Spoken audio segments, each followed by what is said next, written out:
Hello, friends. Today on Storytime with Lorelei, we are reading Splish, Splash, Splat by Rob Scotton. Splat purred happily in his sleep as candy fish of all shapes and sizes swam through his dreams. He reached out to catch one when his mom threw open the curtains. "Time to get up," she called. The candy fish melted away. "Come back, little fishes," Splat sighed.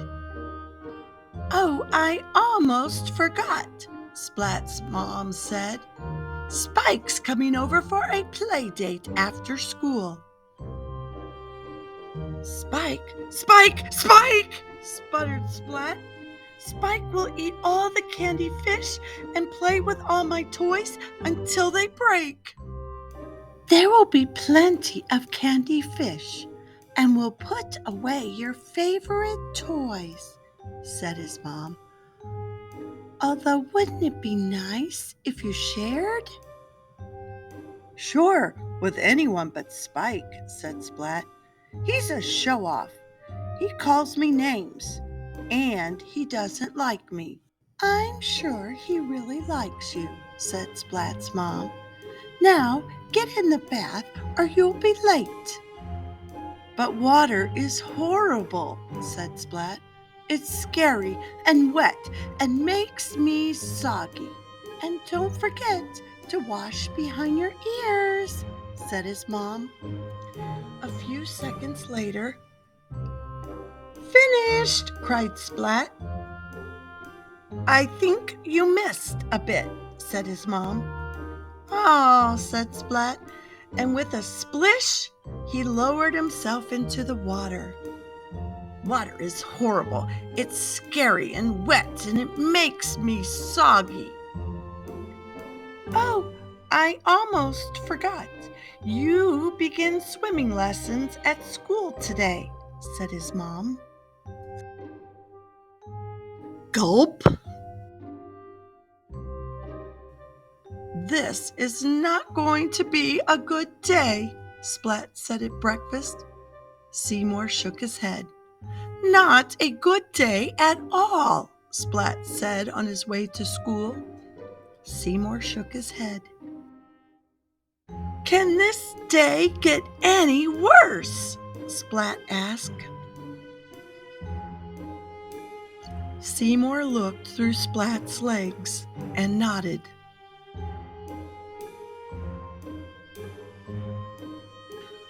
"Hiya, Splatty. Last one to school is a loser," said Spike with a grin. Spike sped through a puddle with a splash and was gone. "Wow, what a show-off," said Splat. "This is definitely going to be the worst day ever." In class, Mrs. Wimpy-Dingle made an announcement. "Today, class, we are going to learn how to swim." The class fell silent. Almost. "Hooray!" cheered Plank. "How weird," said Splat. "Class, to the swimming pool," continued Mrs. Wimpy-Dingle. The class lined up by the pool.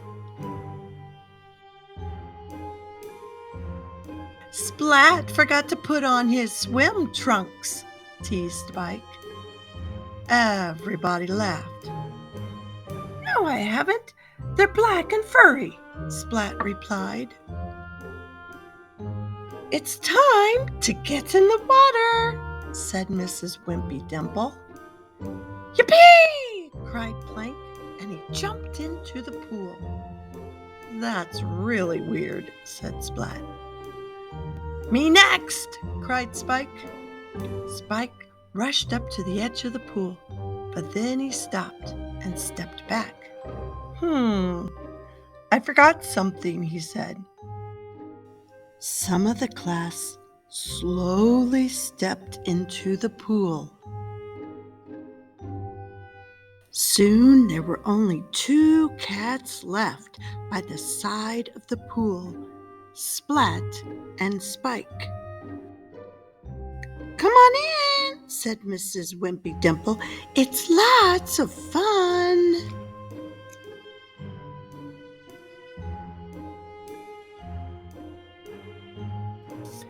Splat couldn't keep quiet any longer. "Water is horrible," he blurted, hiding behind Spike. Yes, it's horrible," said Spike, hiding behind Splat. "Water is scary and wet," they cried together, "and it makes us soggy."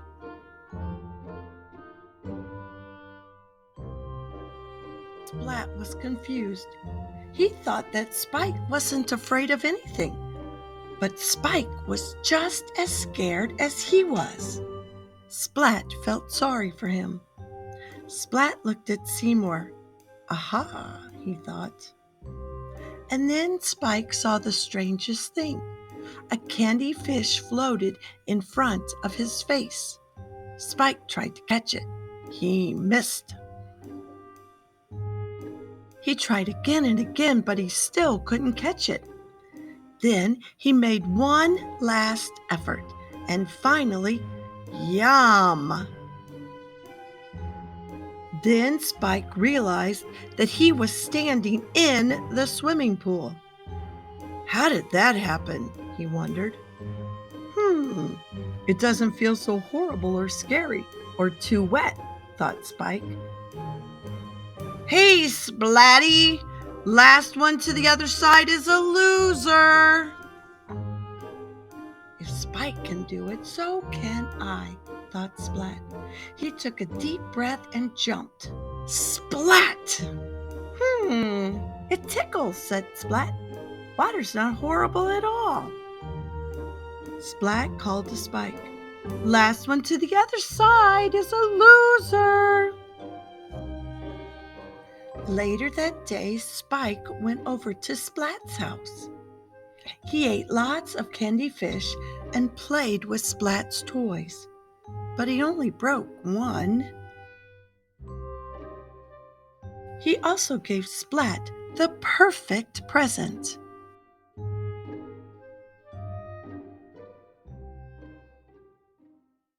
Hello, friends. Thanks for listening to Storytime with Lorelei. Please subscribe to see all my other books and share them with all of your friends. Bye for now.